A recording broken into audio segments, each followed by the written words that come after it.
Hello friends, welcome to செல்வி சமையல் channel. நான் இன்னைக்கு பாசி பயிரை வறுத்துட்டு சட்னி அரைச்சிருக்கேன். பாசி பயிரை தேவையான அளவு எடுத்துக்கிட்டு கொஞ்சம் புதினா, பூண்டு ஒரு 4-5 பல்லு, இஞ்சி ஒரு சின்ன துண்டு இஞ்சி, கருவேப்பிலை ஒரு கொத்து, இதை எண்ணெய் விட்டு நல்லா வதக்கி எடுத்துட்டு பச்சை மிளகாய் அல்லது காஞ்ச மிளகாய் எது வேணாலும் நீங்கள் சேர்த்துக்கலாம்.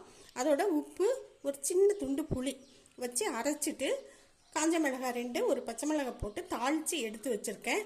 இதுக்கு பார்த்தீங்கன்னா குழி பணியாரம் செஞ்சு எடுத்து வச்சுருக்கேன். இது சப்பாத்தி, தோசை, இட்லி எல்லாத்துக்குமே இந்த சட்னி சாப்பிட்லாம். நீங்கள் ஒரு முறை செஞ்சு பாருங்கள்.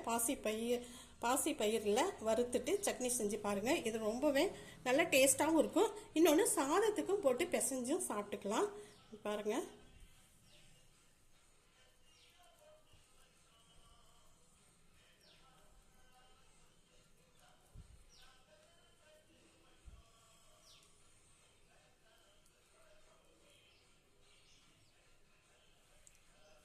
ரொம்பவே நல்ல டேஸ்ட்டாக இருக்கும்.